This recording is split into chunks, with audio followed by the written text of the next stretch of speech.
Hello, friends. This is Dave Hurwitz, executive editor at ClassicsToday.com, here with reference recording. And today we're talking about one of the biggies to have a reference.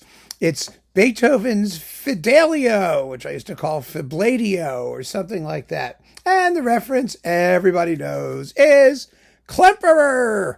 The Klemperer recording is, let's see, from 1962. That's what it says, 1962. Yeah, I would say, or 64, something like that, 64, whatever it was. And it stars Christa Ludwig, John Vickers, Walter Berry, Gottlob Frick, and like other people. What a wonderful cast. Franz Krass is in here, Gerhard Unger, Ingeborg, I can't even see the name. There she is, Hallstein, there it is. It's so tiny in the back here.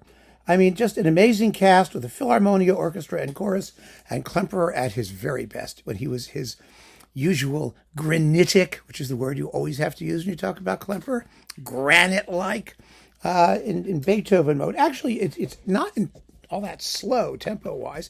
It's just huge and big and serious, which it must be, because Fidelio, as we know, now let's be very, very honest, it's a truism to say that the piece has issues, and it does. The first act is just stupid and has nothing to do with the second act, or very little, and the second act is just transcendentally marvelous. And it only has, but for me, most people, when they criticize this opera, they talk about how that first part, which is a lighthearted comedy, Leonora's dressed as Fidelio. She's a guy, and what's her name? I don't even know her name. She's so boring and uninteresting. It's Rocco's daughter, Marzellina. Yeah, Marzellina. I always get all the Marzelinas mixed up, the Figaro ones or whatever. I don't know. There's Marzelinas running around all over these operas. Anyway, she's in love with him / her / it / whatever.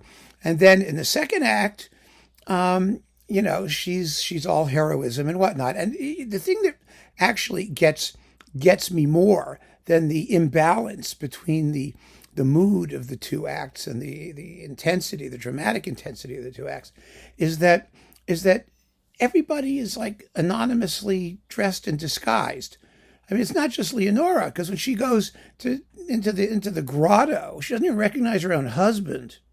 I mean, she has, and he doesn't recognize her. Of course, she's dressed as a guy, but in those days you could do that, because in those days everybody was like 4.5 feet tall and disfigured by pock marks, and they were ugly and disgusting, and all those paintings you see of all these beautiful people, well, they were all touched up.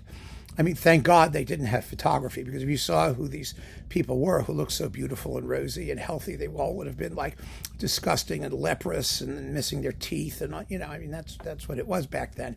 And they smelled. So I get it. Everybody stank. Everybody was hideous. Women looked like men. Men could dress up as women. I mean, it was a different age. Let's just face it. But in this opera, everybody is indistinguishable from everybody else. And so Beethoven's message of universal love is, in reality, anonymously universal love, because nobody knows who anyone else is, so you might as well love them, right? Anyway, that's my take on the opera, which I have never particularly cared for until I actually sat down with this recording and gave it some serious attention. Why does this recording work? Well, we're not talking about the best recording, remember. We're only talking about the reference recording. But when you're dealing with operas, the best and the reference are often going to be pretty much synonymous, or one of the best of the reference, because you've got to have the cast. You've got to have the singers. The singers here are fabulous. Absolutely first rate all the way through. I mean, Vickers was the Florestan. Christa Ludwig, who is normally not a soprano, although the role of Leonora can be done by mezzos who have a couple top notes, was young and fresh-voiced and just a fabulously intelligent singer. It was one of her great roles, and thank God she did it when she was young and in fresh voice, and everybody else is as good as they get. And as for Klemperer takes the whole damn thing equally seriously, whether it's the first part or the second part.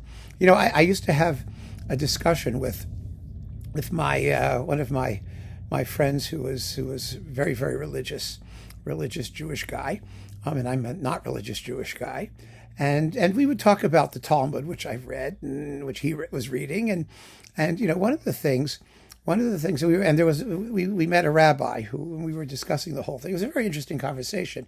But one of the things I said about the Talmud, I said the thing that is infuriating about it on the one hand, but also kind of wonderful if you buy into the whole thing, is that they argue about everything equally.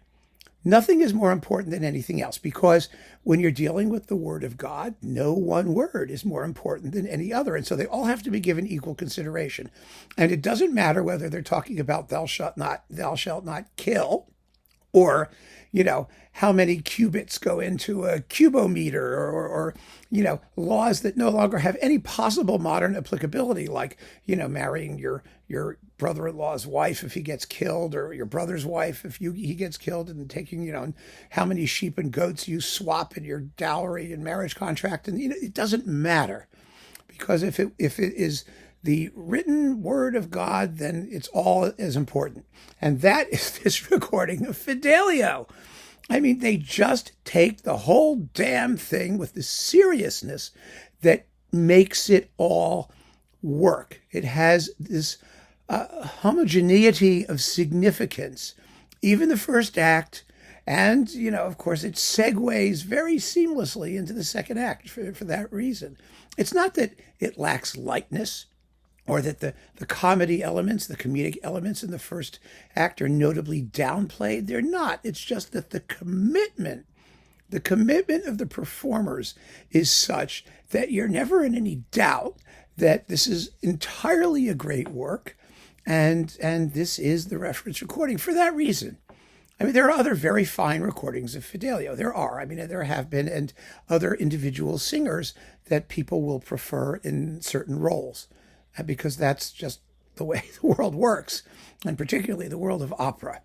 But as a conception, you have a performance which has not only been generally recognized since the day it was issued as the best one out there, but also the reference recording, because it reveals so much more of the music's possibilities than any other version out there. And it's the one to which all others have been compared ever since.